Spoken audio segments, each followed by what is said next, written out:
Good morning, good afternoon and good evening, and hail to you. Welcome back to another episode of the Havamal In Depth, where we explore the ancient wisdom of the Havamal and its relevance to modern life. I'm Christian, the Stoic Lokian, and today, due to their overwhelming similarities, we're diving into stanzas 11 and 12, which offer rather intriguing insights from both Old Norse and Stoic perspectives. So stanzas 11 and 12 then, I'll jump straight in. A worse provision on the way he cannot carry than too much beer-bibbing. So good is not, as it is said, beer for the sons of men. And stanza 12, a worse provision no man can take from the table than too much beer-bibbing. For the more he drinks, the less control he has of his own mind. Now, initially, the Norse/heathen interpretation of it is really blindingly obvious. Don't drink too much. And in both Old Norse culture and even modern day heathen culture, communal gatherings often include the sharing of beer, mead, rum, whiskey, if you may, and several other alcoholic beverages. Yet these stanzas 11 and 12 are actually warning against excessive drinking. They caution that too much alcohol can become a burden on one's journey and cloud one's judgement. I'm sure we can all think of examples where we've drank a bit too much, woke up in the morning, completely forgot what's happened, maybe even made an arse of ourselves. When I drink a bit too much, Loki tends to invite himself in, cause a bit of chaos. Fortunately, it's good fun chaos. Nothing serious has ever come from it. But still, from like the Old Norse viewpoint, I'd say these stanzas also underscore the significance of moderation.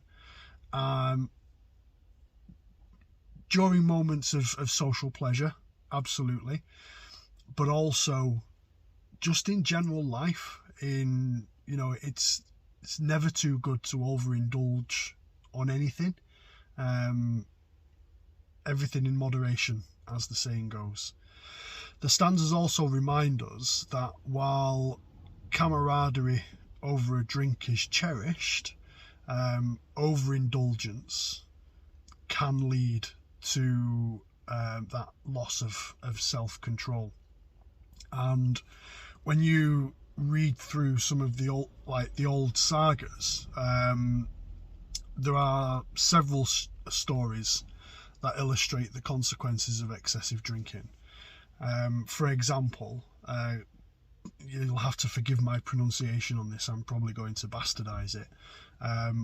Gunnlaugr Ormstunga. And in the saga that Gunnlaugr writes, 25 sagas actually, all in all, Gunnlaugr, who is a very talented poet, and his rival Hrafn, again, forgive my pronunciation on that one, engage in a deadly feud, and that's fueled by their excessive pride and drinking. So again, two things in excess that ultimately, and because of their inability to control their desires for both meed and glory, ultimately leads to tragic consequences in the death of Gunnlaugr and then in Hrafn not too far after. I forget the name of the bride. I want to say Helga, I think it was, that they were chasing the attentions of, and she ends up marrying somebody completely different, and so neither of them get what they want and both of them end up dead, all through excess.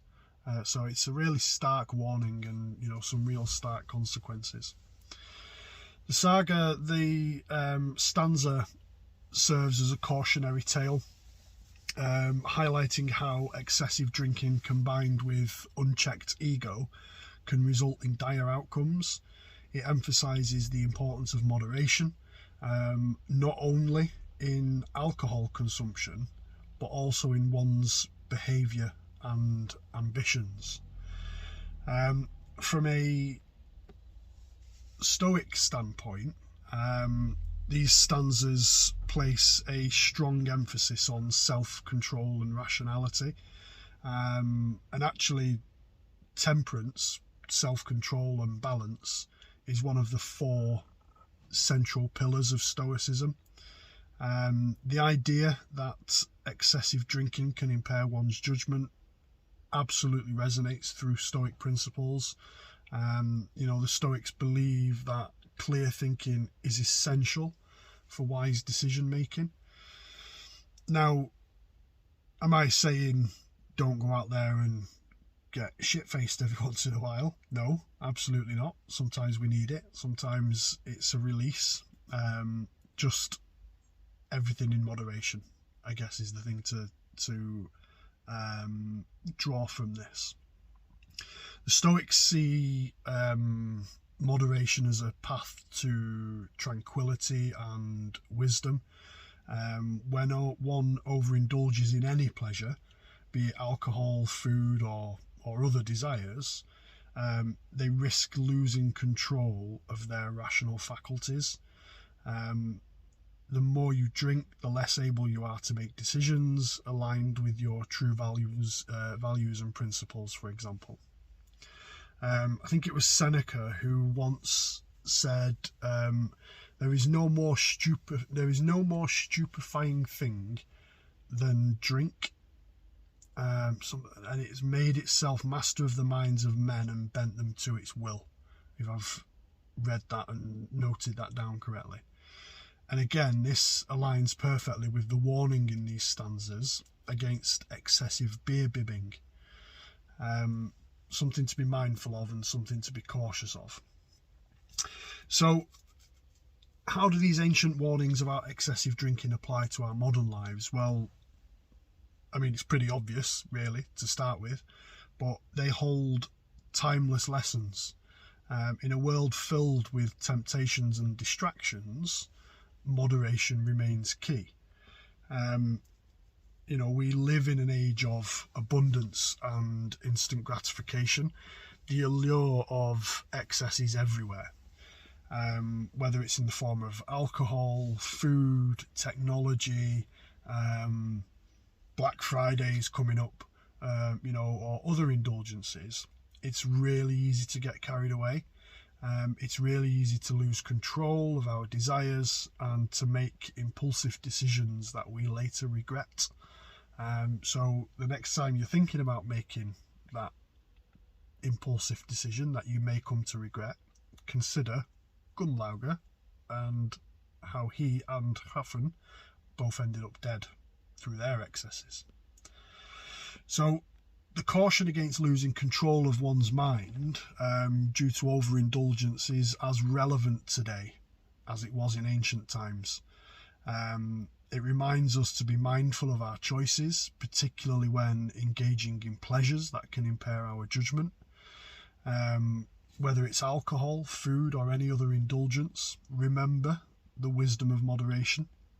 It's about savouring life's pleasures without relinquishing control over your own mind. In our journey through life, this age-old advice remains as pertinent as ever. So that's stanzas 11 and 12. Thank you again, and hail to you for joining us on another episode of Havamal In Depth, where we bridge the past's wisdom with the challenges of today. Before I sign off, I will do as I always do, read the stanzas back to you again. So stanzas 11 and 12. Stanza 11. A worse provision on the way he cannot carry than too much beer-bibbing. So good is not, as it is said, beer for the sons of men. And stanza 12. A worse provision no man can take from the table than too much beer-bibbing. For the more he drinks, the less control he has of his own mind. Thank you for joining me. Hail to you. Please like, comment, subscribe, all that stuff. Be eternally grateful, and see you on the next one. Thank you. Bye bye.